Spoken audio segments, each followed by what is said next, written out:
రాహుల్ బాబు, నా కాళ్ళకి కట్లేంటి? నేనే కట్టాను అభి. మీరా? అవును. నువ్వు నడవడానికి ఇబ్బంది పడుతున్నావు కదా. మీరెందుకు ఇబ్బంది పడ్డారు? నాకిస్తే నేనే కట్టుకునేదాన్ని కదా. నువ్వు అమ్మ కోసం చేసిన దాంతో పోలిస్తే నేనేం చేసినా తక్కువే అభి. నువ్వు చేసినంత గొప్పగా నేను నీకేదీ చేయలేకపోవచ్చు. కనీసం ఈ చిన్న చిన్న పనులైనా చేయనివ్వు, ఈ కొద్దిపాటి సాయమైనా చేయనివ్వు. నీకు కేతనకి పెళ్లి చేయాలని నిర్ణయించాను కదా. నీకు కేతనకి రేపే ఎంగేజ్మెంట్ చేసి పెళ్లికి కూడా ముహూర్తం పెట్టించాలనుకుంటున్నాను. ఈరోజు మీకు కేతనకి ఎంగేజ్మెంట్ అనుకుంటా. అవునభి, అమ్మ చెప్పింది కదా, తను అనుకుందంటే ఖచ్చితంగా చేసి తీరుతుంది. అత్తయ్య గారు ఖచ్చితంగా చేసి తీరుతారు, నేను ఒప్పుకుంటాను. కానీ మీ మనసులో ఏముంది?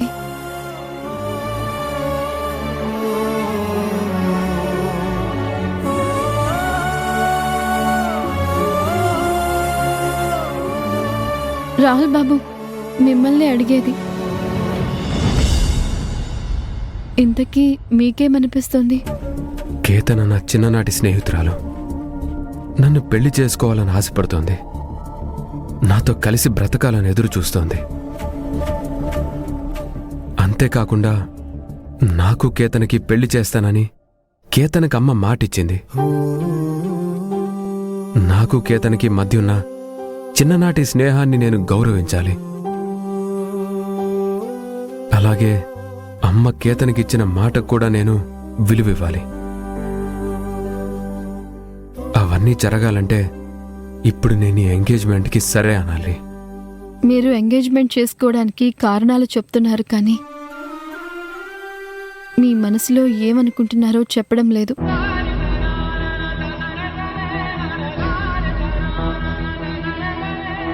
ఇంకా చెప్పడానికే ఉంది.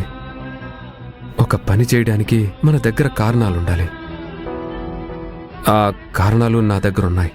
కొన్ని పనులు చేయడానికి కారణాలు అవసరమైన కొన్ని పనులు చేయడానికి మాత్రం మన మనసు అంగీకారం కూడా కావాలి. మీ మనసు ఇప్పుడు మీరు చేయబోయేదాన్ని అంగీకరిస్తుందా లేదా అని అడుగుతున్నాను. కేతన నా చిన్నప్పటి ఫ్రెండ్. తనని పెళ్లి చేసుకోవడమే కరెక్ట్ అని నా మనసు చెప్తోంది. ఇంతకన్నా ఇంకేం చెప్పలేను.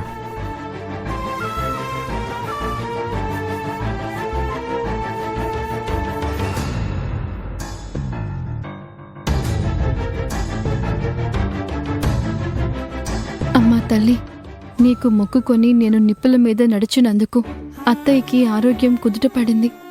రాహుల్ బాబుకి నా మీద అంతో ఇంతో కోపం తగ్గింది. ఇక జరగాల్సిందల్లా కేతన ఆయన చిన్ననాటి స్నేహితురాలు కాదు అని తెలియాలి. ఆ నిజం బయట పెట్టే అవకాశం, ధైర్యం నాకివ్వు తల్లి. అన్నీ సవ్యంగా ఉంటే కేతన ఒక మోసగత్తె అని, నేనే రాహుల్ బాబు చిన్ననాటి స్నేహితురాల్ని అని చెప్పే అవకాశం నాకు కల్పించు తల్లి.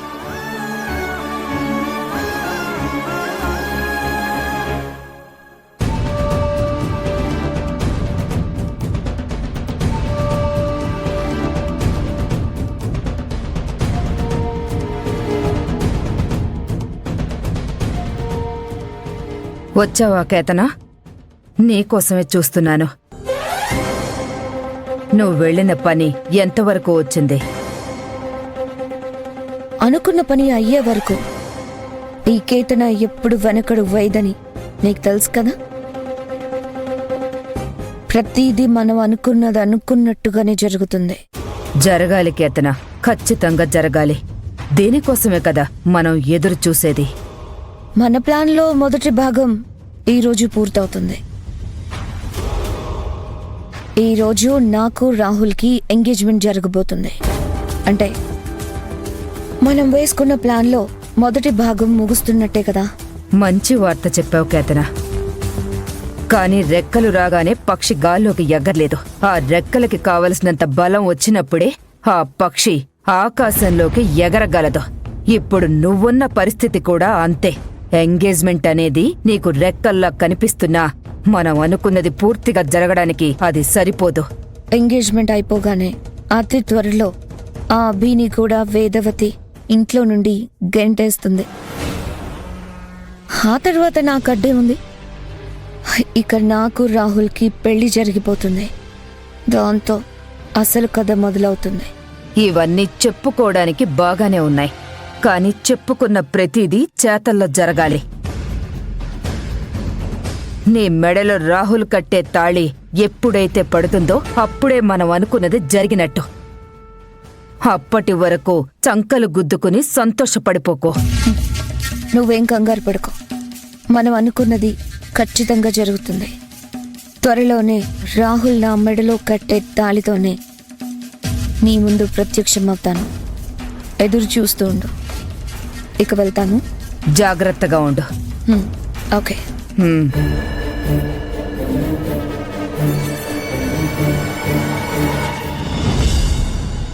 ఎక్కడికి వెళ్ళంటుంది తను? వదినా, ఇప్పుడైనా కీర్తన కనిపించిందా? కనిపించింది. ఎక్కడ? వస్తూ ఆ స్టోర్ రూమ్ లో దాచుంచాను. హ? ఏంటి, స్టోర్ రూమ్ లో దాచిపెట్టావా? మరి లేకపోతే ఏంటి? కనిపిస్తే నాతో పాటు తీసుకొస్తాను కదా. అడిగిన ప్రశ్నే అడిగి చంపుతున్నావు. బా, నిన్ను అడిగాను చూడు, నన్ను నేను చెప్పుతో కొట్టుకోవాలి. అదిగో కేతన వచ్చింది.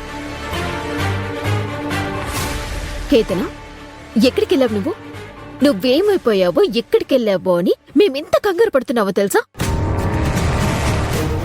అనుకున్నది ఎలాగో అవడం లేదు కదా అని ఏ గూటి నుండి వచ్చావో ఆ గూటికే ఎగిరిపోయావనుకున్నాను తెలుసా. వదినా, నువ్వు కాసేపు ఆగుతావా? కేతన, నువ్వు చెప్పు, అసలు ఎక్కడికెళ్ళావు? ఎంగేజ్మెంట్ ఏ ఆటంకం లేకుండా జరగాలని ఆ దేవుడికి దండం పెట్టుకుందామని గుడికెళ్ళాను. ఇంతలోనే ఎందుకు అంత కంగారు పడిపోయారు? అదేంటి, నేనేదో చేయకూడని పని చేసినట్టు అలా చూస్తున్నారు? నువ్వెక్కడికెళ్ళావని అత్తయ్య గారు అడిగితే గుడికెళ్ళావని అబద్ధం చెప్పాం. మేం చెప్పిన అబద్ధాన్ని నువ్వు నిజం చేశావన్నమాట. పోనీలే. సరే సరే, అదంతా పక్కన పెట్టు. నువ్వెక్కడికి వెళ్ళిపోయావా అని పెద్దమ్మ అడిగింది. ముందు పెద్దమ్మ కనిపించు, వెళ్ళు. ఓకే. కీర్తన, వచ్చావా? ఇంట్లో ఇంత ముఖ్యమైన పని పెట్టుకుని ఇప్పుడు బయటికి ఎందుకు వెళ్ళావు? నా గురించి తెలుసు కదా అత్తయ్య. ఆ పైవాడి అనుగ్రహం ఉంటే మనం తలపెట్టింది ఏదైనా తలకిందులు కాకుండా జరుగుతుందని నమ్ముతాను.